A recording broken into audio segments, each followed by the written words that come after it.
Assalamualaikum, yo semuanya, kembali lagi dengan Bang Jeb. Nah, sebelum kita ke alur dongengnya, alangkah baiknya kalian like dan komen dulu ya, agar Bang Jeb makin semangat. Oke? Tak usah berlama-lama lagi, langsung saja dah ke alur dongengnya. Check it out!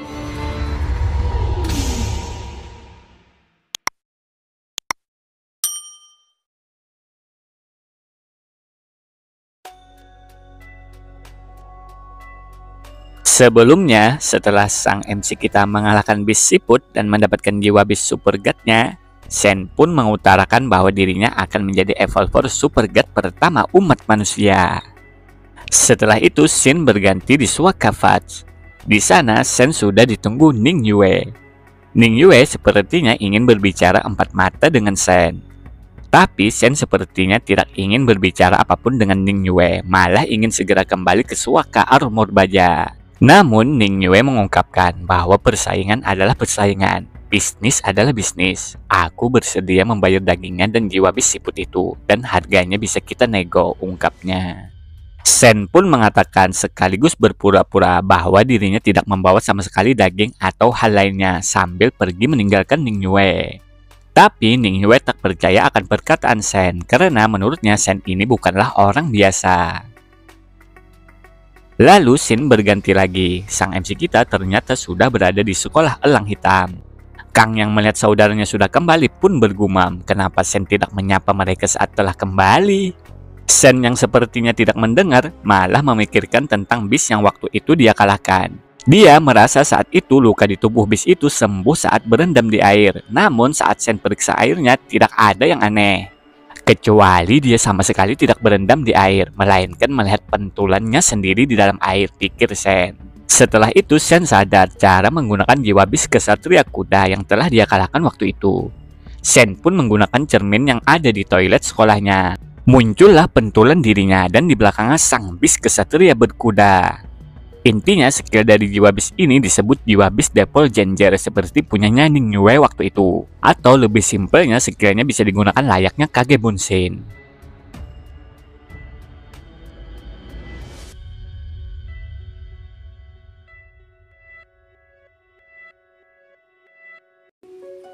Setelah itu Sen mulai menjelajahi gurun iblis dengan hewan kuciyose cacingnya.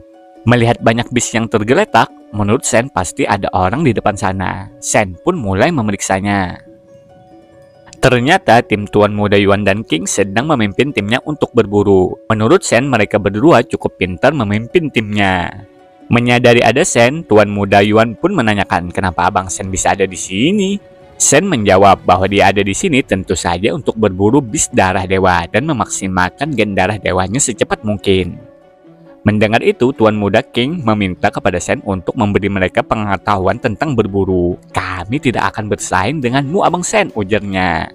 Namun Sen mengatakan, kenapa kalian tidak ingin bersaing? Kita bisa bersaing sesuai kemampuan kita. Tapi bukanlah tugas yang mudah merebut bis darah dewa dariku. Mendengar itu, seseorang bernama Haiyun berujar, apa hebatnya soal itu? Lalu setengah hari kemudian, Sen bertanya kepada Tuan Muda King tentang keluarga Senator Haiyun. Apa benar keluarga Hai mewarisi seni bela diri kuno seperti yang dikatakan dalam legenda? Sepertinya Sen sedikit jengkel dengan bocah Haiyun yang meremehkannya. Tuan Muda King pun hanya menjawab bahwa Haiyun itu terbiasa mengandalkan kakeknya Hai Mingwei untuk kesombongannya. Jadi Abang Sen jangan dipedulikan apa yang dia ucapkan.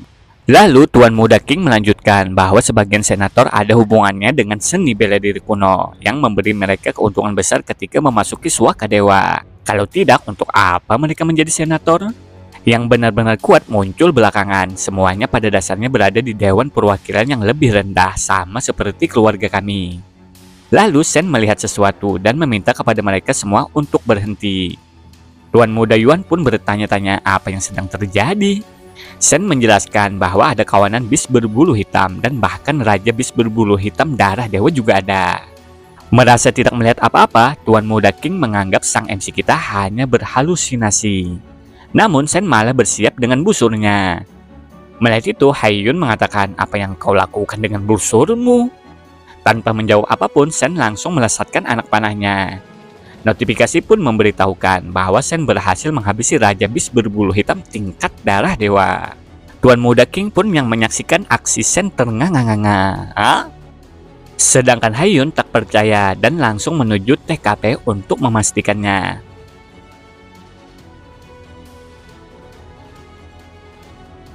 Walhasil, Haiyun yang melihat dengan mata kepalanya sendiri tak menyangka Sen benar-benar menghabisi Raja Bis berbulu hitam, bahkan dengan jarak sejauh 2 km. Di suaka dewa pertama, aku yakin tidak ada yang bisa menandingi Abang Sen, ungkap Tuan Muda Yuan. Ada begitu banyak master di dunia ini, aku bukan siapa-siapa, ucap Sen merendah sambil menghabisi banyak bis dengan panahnya. Melihat itu, Tuan Muda Yuan dan King berujar, kalau gen darah dewa Abang Sen sudah maksimal, tolong juallah bis darah dewa itu, ujar mereka berharap. Baiklah, tapi lain kali ya, hehehe. Terlihat hasil buruan Sen dikasih Sen ke hewan Kuchiyose cacingnya. Pikir Sen yang melihat cacingnya akan bertransformasilah menjadi binatang peliharaan Super God untukku. Dengan adanya Kuchiyose Super God dan dikombinasikan dengan jiwa bis siput Super God, bis Super God apa yang tidak bisa kuhabisi? Setelah itu, Sen pun berpamitan untuk melanjutkan perburuannya. Lalu Sen mengkuchiyose Miao untuk mencoba armor siput dan meminta Miao menyerang bis kupu-kupu. Melihat dengan mudahnya Miao menghabisi kupu-kupu, Sen sangat senang, peliharaannya saat ini semakin kuat. Sen lalu bersama Miao ingin terus menjelajah gua. Menurut Sen, semakin dalam gua, kemungkinan besar bis di sana akan semakin kuat, jadi harus lebih hati-hati. Namun itu juga membuat sang MC kita semakin bersemangat. Sen pun mengetes kedalamannya dengan melempar sebiji batu, tapi tak terdengar suara apapun.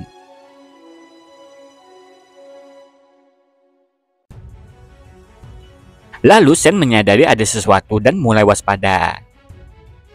Setelah dihampiri Sen, ternyata ada seseorang yang sedang memegang sebuah gulungan. Orang itu ternyata sudah lama mati.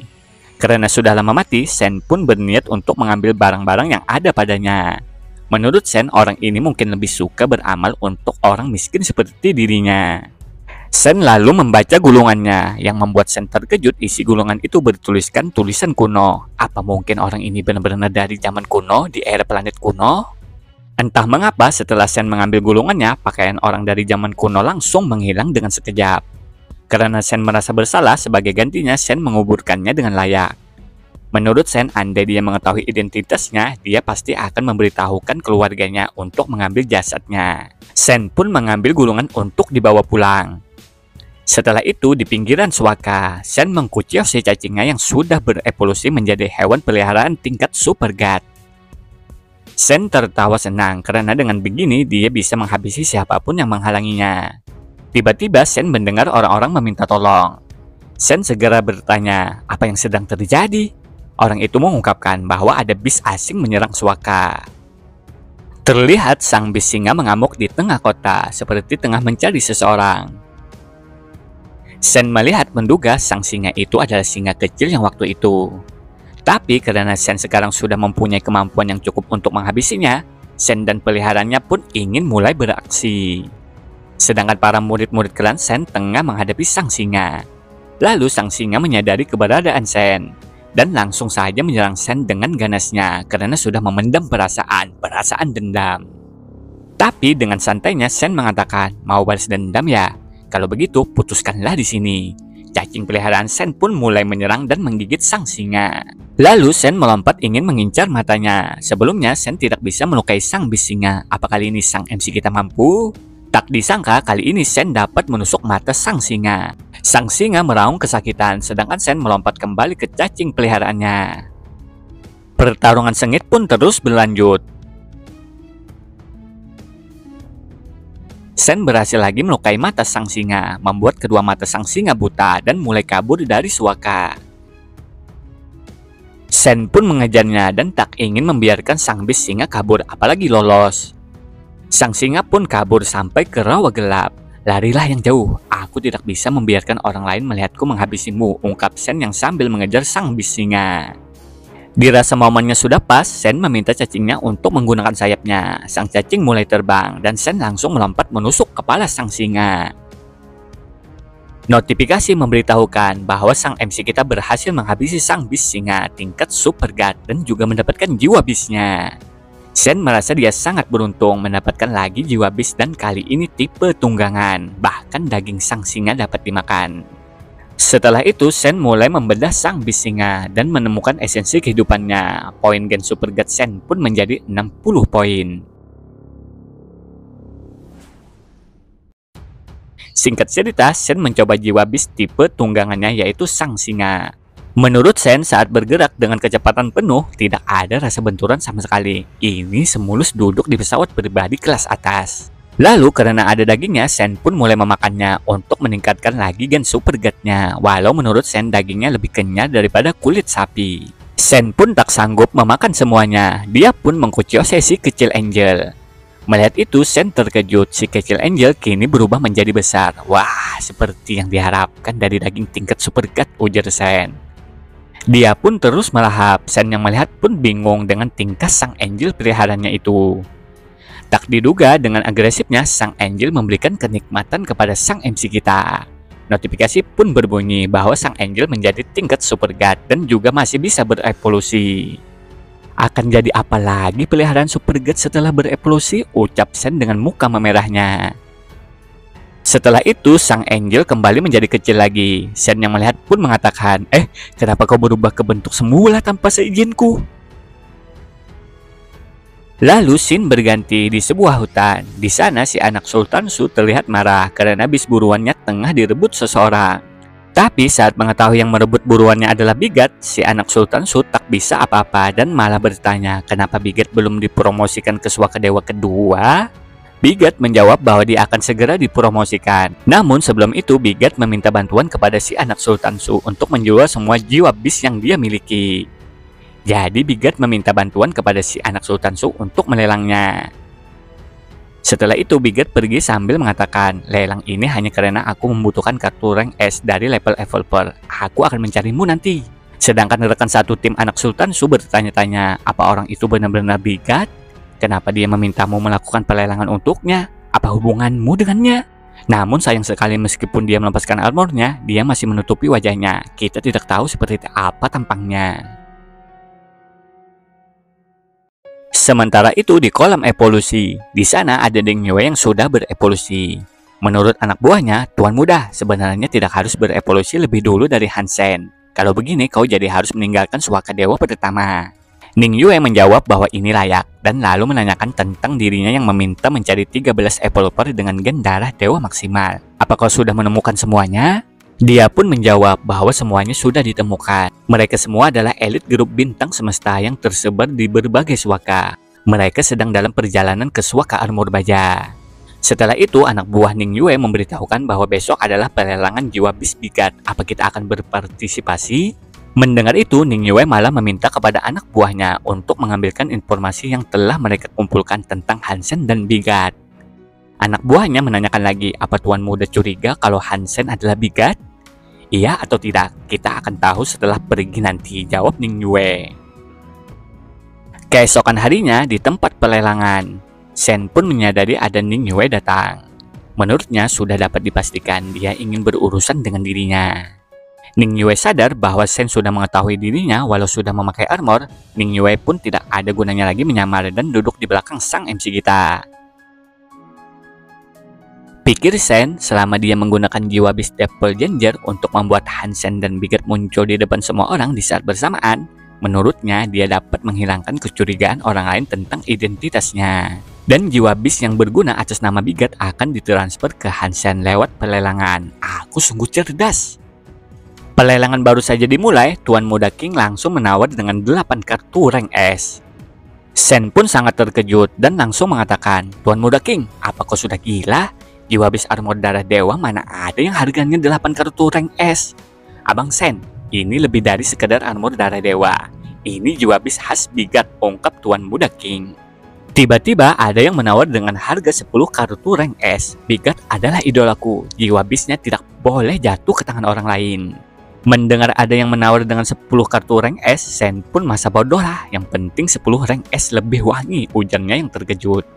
Lalu si anak Sultan Su melanjutkan, lelang selanjutnya jiwa bis berserker dan langsung ditawar dengan harga 15 kartu rank S. Sen pun tak habis pikir dengan orang kaya yang menghambur-hamburkan cuan. Lalu selanjutnya si anak Sultan Su memperkenalkan binatang peliharaan Bigat yaitu Miao untuk dilelang. Sementara itu Tuan Muda King sedikit protes dengan Tuan Muda Yun yang sudah mengambil 2 jiwa bis Bigat. Intinya Tuan Muda King meminta agar Yun bagi-bagilah satu, jangan diborong semua. Mendengar itu Tuan Muda Yun mengungkapkan bahwa dalam pelelangan penawaran tertinggilah yang jadi pemenangnya. Jika kau menawar dengan harga tertinggi sudah pasti akan menjadi milikmu. Karena Miao dilelang juga, Sen langsung menawar dengan harga 4 kartu res universal. Pikir Sen, Miao ini adalah hewan yang dia rawat dan dia beri makan dengan suka duka. Tidak boleh sampai jatuh ke tangan orang lain. Sen tak menyangka lelangnya jadi seperti ini. Melihat Abang Sen menawar dengan harga seperti itu, Tuan Muda Yuan menduga apakah Abang Sen ini juga penggemarnya Bigat? Tak diduga-duga, Tuan Muda Yun menawar dengan harga 20 kartu rank S. Menurutnya harga ini lebih tinggi dari 4 kartu universalnya Sen. Namun menurut si anak Sultan Su, ini sulit untuk dinilai. Tiba-tiba Bigat muncul dan mengatakan bahwa utamakan kartu universal. Mendengar itu, si anak Sultan Su langsung mengatakan, maaf Tuan Muda Yun, kata Bigat utamakan kartu universal. Jadi apa ada lagi yang ingin menawar? Melihat Bigat pergi, Tuan Muda Yun yang sangat mengidolakan Bigat langsung mengatakan, Bigat jangan pergi. Sedangkan dalam pikirannya Sen, bahwa Bigat harus segera pergi, karena ini pertama kalinya dia menggunakan Doppelganger, jadi jangan sampai terungkap. Sekarang kalian semua sudah melihatnya. Bigat adalah Bigat, Hansen adalah Hansen, dan semua orang di pelelangan akan menjadi saksinya. Sedangkan anak buah Ning Yue berucap, itu Bigat, sedangkan Hansen ada di depan mereka. Mereka pun sepertinya termakan teriknya sang MC kita. Sementara itu, Sen sangat bersyukur Miao kembali kepadanya. Sedangkan Tuan Muda Yuan dan King sedikit berdebat yang intinya setidaknya mereka dapat satu dari semua jiwa bis punyanya Bigat. Tiba-tiba orang-orang berjas mengepung mereka. Ternyata itu pasukannya Ning Yue. Ning Yue mengungkapkan bahwa dia ada urusan dengan Hansen. Kalau Tuan Muda Yuan dan King ada keluhan nanti, kalian berdua akan aku ajak minum-minum sebagai permintaan maaf. Permusuhan apa yang kau miliki dengan Abang Sen? Kalau hanya perkara jiwa bis, sebutkan harganya. Aku akan membayarnya untuk Abang Sen, ungkap Tuan Muda Yuan. Sedangkan Sen yang memperhatikan orang-orang di samping Nue, pikirnya 90% dari mereka adalah Apple Pearl dan semua dari gen darah dewa yang sudah maksimal. Memulai pertarungan di sini hanya akan membuat Tuan Muda Yuan dan King dan juga anggota Armor Baja terluka. Dengan bijaknya, Sen mengatakan kepada Ning Yue, aku akan pergi dengan kalian, ayo cari tempat untuk bicara. Singkat cerita, di hutan pegunungan, sang MC kita ternyata sudah dirantai oleh anak buahnya Ning Yue. Apa kau tidak takut aku akan membunuhmu? Tanya Ning Yue. Sen pun menjawab, aku tahu kau tidak akan membunuhku, setidaknya sebelum kau mendapatkan jawaban yang kau mau. Sedangkan dalam pikirannya Sen, membunuhku? Hanya dengan mengandalkan rantai rongsok ini. Lalu salah satu anak buahnya Ning Yue menodongkan senjatanya ke Sen dan mengatakan bahwa serahkan belatinya dan setelah itu Sen bisa pergi hidup-hidup. Tapi Sen langsung mengungkapkan, Tuan Muda Ning, apa kau pikir aku bodoh? Jika tidak kuserahkan, aku belum tentu mati. Tapi jika kuserahkan, aku pasti mati kan? Bam! Tanpa basa-basi anak buah Ning Yue langsung memukul Sen dengan telaknya. Lalu Ning Yue memerintahkan agar Sen dibawa ke tempat nomor 107. Tepatnya Sen dibawa ke lembah bebatuan nomor 107. Sen pun bertanya-tanya tempat apa ini? Dijawab Ning Yue bahwa Sen akan tahu setelah memasuki nanti. Serahkan belatinya sekarang dan kau tidak perlu masuk, lanjut Ning Yue. Aku tidak mau menyerahkan belatinya dan aku juga tidak mau masuk, ujar Sen dengan santainya. Kalau begitu kau bisa mencoba membunuh kami semua dan kabur, ungkap Ning Yue. Mendengar itu Sen langsung mengatakan, kalau begitu pilihanku adalah membunuh kalian. Sen pun dengan sangat mudahnya menghancurkan rantai yang membelenggunya. Para anak buah Ning Yue pun terkejut kenapa Sen dengan mudah melepaskan belenggu rantainya. Apa yang terjadi? Dengan segera mereka melindungi Tuan Muda Ning, sedangkan Sen melesat ingin segera menghabisi mereka semua. Urrah! Anak buah Ning Yue pun mengeroyok Sen. Salah satu anak buahnya pun mengatakan, kau pikir kau hebat sementara kau punya belati tajam itu. Sekarang jika kami ingin kau hidup, maka kau akan hidup. Dan jika kami ingin kau mati, maka kau harus mati. Kalau begitu, sungguh sangat disayangkan. Bukan aku yang ingin begini, sungguh sangat disayangkan. Kalianlah yang memintanya, ungkap Sen. Sen pun mengkucil si cacingnya dan mencabik-cabik anak buah Ning Yue. Melihat anak buahnya terbantai, Ning Yue pun menduga hewan Kuchiyose Sen ini mungkinkah itu adalah keberadaan yang melampaui tingkat darah dewa? Ini mengerikan, terlalu mengerikan. Tanpa pikir panjang lagi, Sen menuju ke arah Ning Yue. Para anak buahnya yang ingin melindunginya pun langsung dihabisi Sen. Lalu Sen berhasil menangkap Ning Yue dan bertanya tentang lembah nomor 107. Ada apa sebenarnya di lembah itu? Kalau kau mau membunuhku, bunuhlah, jangan banyak tanya, jawab Ning Yue. Mendengar itu, Sen ternyata sudah merencanakan sesuatu dan memasukkan jiwa bisnya ke tubuh Ning Yue. Ingin mati ya? Tidak semudah itu, Perguso. Sen ternyata memasukkan Aqua River, jiwa bis tipe parasit, ke tubuh Ning Yue. Tubuhnya pun mulai terbelenggu. Sen menjelaskan jiwa bisnya ini bisa menghuni makhluk apapun dan saling berbagi nyawa. Artinya nyawa milik Ning Yue sekarang bukan lagi miliknya Ning Yue. Mendengar penjelasannya Sen, Ning Yue pun ingin bunuh diri karena dia tidak ingin dikendalikan oleh Sen. Tapi sayang kekuatan Ning Yue terlalu lemah. Aqua Reaper dengan mudah mengendalikan tubuh Ning Yue yang ingin bunuh diri tadi. Menurut Sen, pikiran dan setiap gerakan Ning Yue akan disampaikan padanya melalui Aqua Reaper. Ning Yue pun meminta agar dia dihabisi saja karena Sen tidak mungkin mendapatkan apapun darinya. Tapi Sen langsung mengeluarkan sebuah kalung peninggalan kakeknya. Melihat itu, Ning Yue terkejut sambil berujar, "Kucing darah 9 nyawa? Tidak mungkin, aku sudah memeriksa latar belakangmu. Kau tidak mungkin keturunan pelatihan." Namun Ning Yue melihat bayangan pelatihan di diri Sen dan memastikan bahwa Sen benar-benar keturunannya. Karena siapa lagi yang memiliki kekuatan yang mengerikan seperti ini kalau bukan keturunannya. Lalu Ning Yue mengungkapkan tentang moto keluarga Ning. Jika bertemu dengan keturunan pelatihan, maka harus memperlakukannya sebagai seorang dermawan. Jika kau mengeluarkan kucing darah 9 nyawa itu sejak awal, mana mungkin kita akan sampai ke titik ini, ungkap Ning Yue ke Sen. Dermawan? Membunuh ayahku untuk membeli pabrikku? Beginikah cara grup bintang semesta kalian memperlakukan dermawan? Ucap Sen yang tak habis pikir. Ning Yue pun menjelaskan yang sebenarnya grup bintang semesta memiliki terlalu banyak cara untuk melahap pabrik keluargamu. Tidak perlu repot-repot membunuh orang. Jika keluarga Ning benar-benar menyakiti ayahmu, abangku pasti sudah membunuhmu saat dia bertemu denganmu di Suaka. Mana mungkin dia akan membiarkan orang yang memiliki dendam atas pembunuhan ayahnya tetap hidup di dekatnya. Mendengar itu, Sen berpikir bahwa Ning Yue mengatakan yang sebenarnya. Dengan Aqua Reaper yang hidup di dalamnya, tidak mungkin dia bisa menyembunyikan apapun dariku. Sen pun mengingat pembicaraan dengan ibunya. Saat ibunya memberikan kalung kucing darah 9 nyawa, ayahnya Sen pernah bilang ke ibunya saat menemui kesulitan di masa depan, kau bisa membawa ke grup bintang semesta untuk menemui orang dari keluarga Ning dan kau bisa mendapatkan bantuan. Pikir Sen, ayah tidak akan benar-benar berpikir bahwa keluarga Ning akan membantu kami untuk membalas kebaikan kami. Entah berapa tahun yang lalu kan? Karena bukan keluarga Ning yang melakukannya, dan ayah secara khusus menyuruhku untuk pergi mencari keluarga Ning. Mungkinkah orang yang melakukannya pada awalnya adalah musuh keluarga Ning? Itu sebabnya keluarga Ning harus berada di suatu pihak denganku. Lalu Sen bertanya kepada Ning Yue, apa kau ingin hidup? Dijawab Ning Yue dengan pertanyaan, apa kau berani membiarkanku hidup? Ujarnya yang sudah pasrah. Sen pun lanjut mengatakan bahwa keluarga Ning tahu banyak tentang tempat nomor 107 ini kan? Berikan aku semua informasinya dan aku akan membiarkanmu pergi. Baik, jawab Ning Yue. Sedangkan dalam pikirannya Sen mengatakan bahwa keluarga Ning pasti sudah mengumpulkan banyak informasi tentang bis yang dicurigai sebagai super god. Dan mengambilnya langsung dari Ning Yue jauh lebih cepat daripada mencari mereka satu persatu. Setelah membeberkan semuanya, Ning Yue pun pergi sambil berucap bahwa keturunan pelatihan hanya akan menjadi teman keluarga Ningku dan tidak akan pernah menjadi musuh keluarga Ning. Singkat cerita, scene berganti. Sen pun ingin melihat kemampuan sang angelnya dan mulai berburu. Sang angel mulai diserang seperti akar pohon. Dia pun terbang untuk menghindarinya sekaligus menebasnya.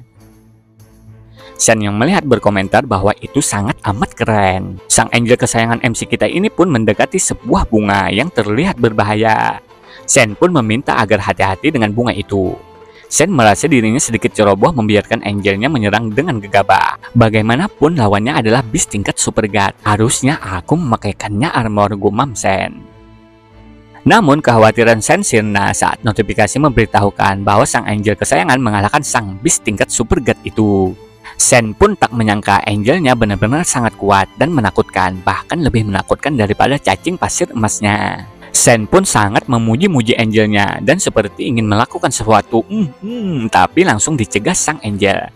Sen pun berucap, Kak, kau salah paham, aku tidak punya maksud lain kok. Setelah itu, Sen mulai memakan daging hasil buruannya tadi. Poin Gen Super God Sen pun saat ini sudah 68 poin. Sen lalu berujar, setelah dia memasuki Suaka Dewa kedua dengan Gen Super God yang sudah maksimal, selama dia bekerja sedikit lebih keras, kebugaran fisiknya bisa menembus 100 poin dengan mudah.